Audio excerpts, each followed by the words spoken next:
अस्सलाम वालेकुम दोस्तों, कैसे हैं आप लोग। और ये है चैप्टर 19 और बुक का नाम है अपनी ज़बान। क्लास 8 की बुक है ये।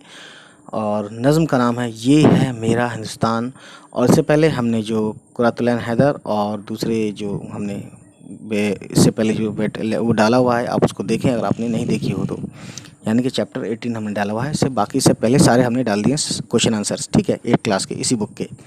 तो आज हम करते हैं इसको, यह है मेरा हिंदुस्तान। पहले इसको पढ़ते हैं, उसके बाद हम इसके एक्सरसाइजेस करेंगे, तशरीह वगैरह जो भी है, ठीक। चलिए फिर शुरू करते हैं। यह है मेरा हिंदुस्तान, मेरे सपनों का जहान, ठीक है।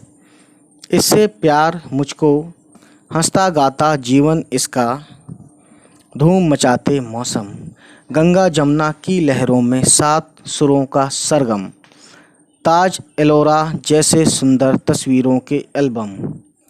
ये है मेरा हिंदुस्तान। बादल झूमे, बरखा बरसे, पवन झकोले खाए, धरती के फैले आंगन में यूं खेती लहराए, जैसे बच्चा माँ की गोद में रह रह के मुस्काए। ये है मेरा हिंदुस्तान। राजा रानी, गुड्डा गुड्डी और परियों की कहानी, बच्चों के झुरमुट में सुनाए बैठ के बूढ़ी नानी। लोरी गाए, माथा चूमे, ममता की दीवानी। ये है मेरा हिंदुस्तान। गालिब और टैगोर यहीं के, मेरा कालिदास, यहीं हुआ था सच्चाई का गौतम को एहसास, यहीं लिया था साथ राम के सीता ने बनवास। ये है मेरा हिंदुस्तान। और शायर का नाम है, यानी मुसन्निफ या राइटर, पोइट्री जो करी है इन्होंने, यह है ज़ुबैर रिज़वी। चलिए फिर गाइस, अब देखते हैं इसका अगला, इसकी तशरीह वगैरह क्या है, किस तरह से हैं और क्यों हैं। तो देखिए इसमें क्या है कि अल्फाज और मायने, ठीक है। तो इसे हम पढ़ देते हैं। सुंदर यानी खूबसूरत, बरखा यानी बारिश, ममता माँ का प्यार, सरगम राग के 7 सुरों का मजमुआ यानी ग्रुप ऑफ 7 सुर बोलते हैं। सुर को क्या बोलते हैं इंग्लिश में, I forgot that, next time. Meera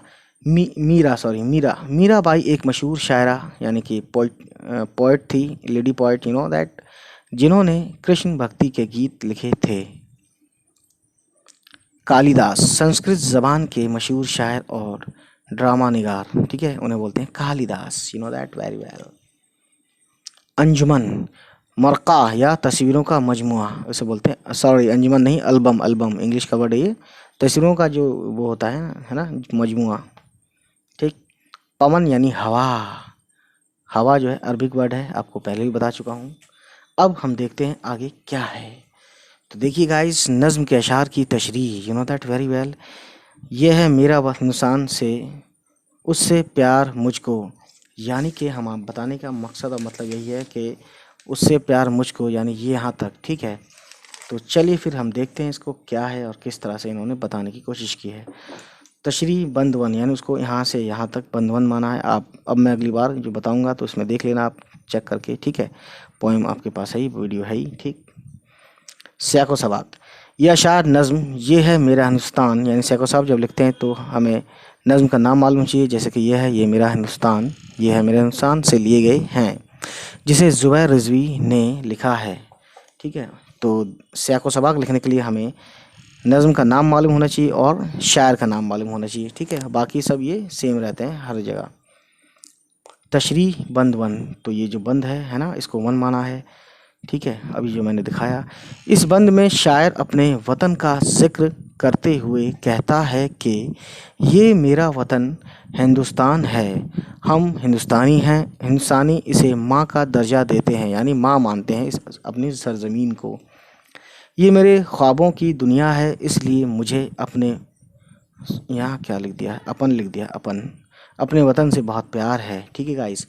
अब जो दूसरा इन्होंने बंद माना है, हंसता गाता जीवन, उसमें आप देख लीजिएगा नज़म में, यह है मेरा हिंदुस्तान, ठीक है। अब देखते हैं आगे क्या है कि सैको सबाक वही जो मैंने अभी पढ़ा, और तशरीह देखते हैं। इसको बंद नंबर 2 माना है, ठीक है, बंद नंबर 2 यहाँ लिखा हुआ है, बंद 2। तो तशरीह देखते हैं। इस बंद में शायर कहता है कि हिंदुस्तान के बाशिंदे खुशहाल ज़िंदगी, यानी अच्छी और खुशी वाली ज़िंदगी गुजारते हैं। यहाँ के मौसम धूम मचाते हुए आते हैं।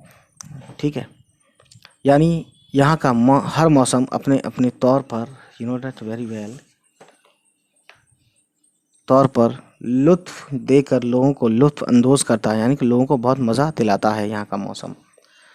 यहाँ की गंगा और जमुना नदियाँ दो बहनें हैं जिनका कोई सानी, यानी कि कोई आइडियल नहीं है, कोई इनके जैसा नहीं है, नहीं, उनकी लहरें 7 सिरों का मजमुआ है। यानी कि जब ये लहरें, आपको मालूम है कि नदियाँ का पानी जब ये ऊपर नीचे जिगजैग, है ना, तलातुम की तरह तैरता है या आवाज़ हुलेरू मारता है या तैरता है, तो उसमें से आवाज़ जो आती है ना, वो बड़ा प्यारा, बड़ा खुशनुमा लगता है, बड़ा सुकून देता है। तो इसको यहाँ क्या बोला है, उनकी लहरें 7 सिरों का मजमुआ है। यानी कि जो सुर होते हैं ना उसमें 7, सारे गामा पा धा नी सा जो भी होता है, ठीक है, तो ऐसा मालूम पड़ता है ना। ताजमहल जो 7 अजायबात में शुमार किया जाता है और हिंदुस्तान के मुग़ल बादशाह शाहजहां और मुमताज़ महल की मोहब्बत की अदीमुल सानी निशानी है। अदीमुल सानी यानी कि हमेशा रहने वाली निशानी। ठीक है, अब मैं आपको बता दूं, अजायबात यानी कि ये जो है, यू नो, वंडर्स है, वंडर्स, वर्ल्ड वंडर्स। ठीक है, तो इसमें ये आता है, ठीक है, 7 वंडर्स है ना वर्ल्ड में, उनमें से एक है ये।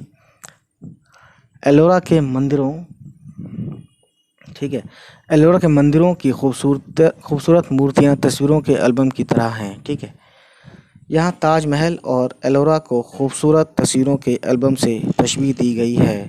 ठीक है, और कहा है कि ये मेरा हिंदुस्तान है। अब देखते हैं गाइस क्या है आगे, यू नो। तो यहाँ से यहाँ तक जो है माना है बंद नंबर 3 सैको सबाक वही जैसे था, जैसे कि हम देख लेते हैं एक बार और आपको बताने के लिए पढ़ देते हैं, वैसे हम पढ़ चुके हैं। ये अशार नज़्म ये है मेरा हिंदुस्तान, और ये इन्वर्टेड कॉमा लगा दिया है, से लिए गए हैं, और ये फुल स्टॉप है जिसे ज़ुबैर रिज़वी ने लिखा है, फिर फुल स्टॉप। ठीक, और इसका फुल स्टॉप ऐसे होता है, इंग्लिश में ऐसे होता है, हिंदी में विराम होता है ना, और इसका जो है ये उर्दू का है। ठीक, तो तशरीह देखते हैं, इसको बंद माना है क्या, 3, तशरीह बंद 3। इस बंद में शायर बरसात के मौसम का जिक्र करते हुए कहता है कि हिंदुस्तान में बरसात का मौसम बहुत सुहाना होता है। बरसात के मौसम में काली घटाएं छाती हैं, बादल झूम झूम कर बरसते हैं और ठंडी हवा के झोंके झोला झुलाते हैं। बरसात में खेत हरे भरे हो जाते हैं, फसलें और खेतियाँ लहराने लगती हैं। ज़मीन के फैले हुए आंगन में ये लहलहाते खेत ऐसे मालूम होते हैं जैसे कोई बच्चा माँ की गोद में खुशी से मुस्कुरा रहा है। सॉरी, आपको दिखा नहीं, यहाँ से पढ़ते हैं।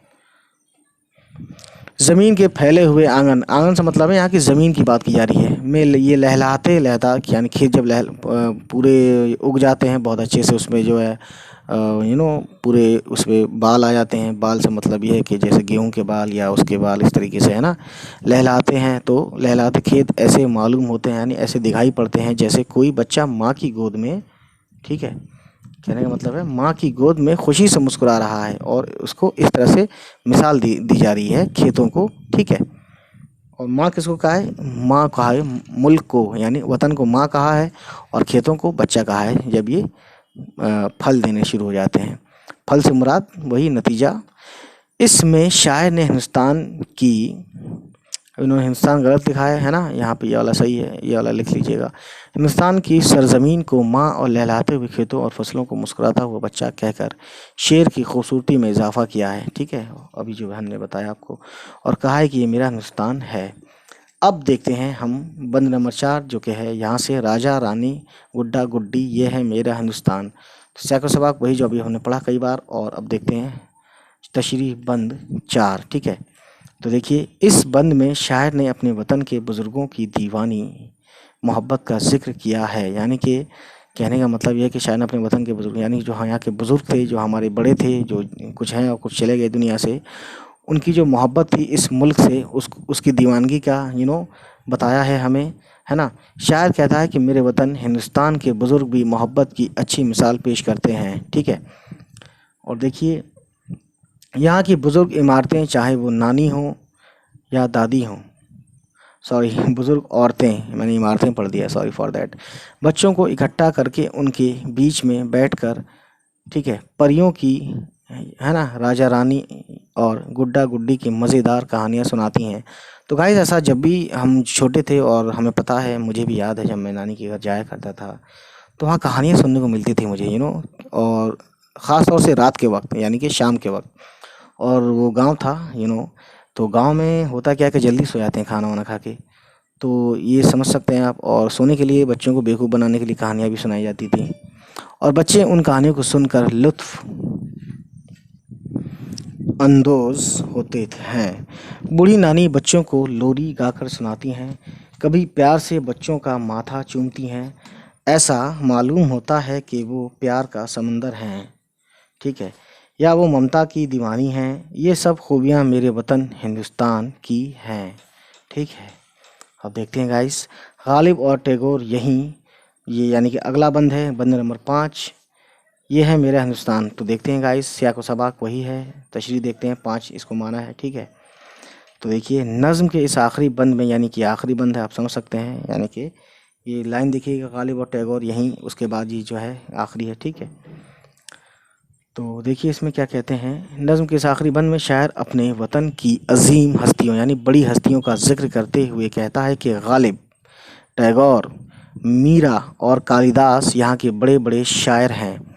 कदीम अदब यानी कि बहुत ओल्ड वाला जो लिटरेचर था इंडिया का या रहा है में, इनका मर्तबा बहुत बुलंद है, यानी बहुत ऊंचा है। ये वही सरज़मीन है, यहाँ पे मुल्क को फिर से मुखातिब करके यानी देश को, ये वही सरज़मीन है जहाँ गौतम को सच्चाई का एहसास या ज्ञान हासिल हुआ था, है ना। आप समझ सकते हैं, गौतम बुद्ध के बारे में जानते हैं, आप नहीं जानते हैं तो देख सकते हैं कहीं भी जाके, यानी यूट्यूब पे जाके या गूगल पे जाके।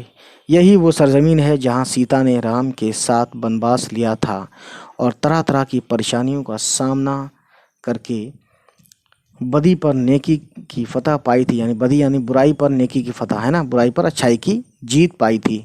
फतह मतलब जीत। ये मेरा वतन हिंदुस्तान है। तो गाइस आज था ये आपका वीडियो, और हमने बात की आज, समझ सकते हैं गाइस इस पे, और इसको हमने बताया कि तशरीह वगैरह और जो भी है।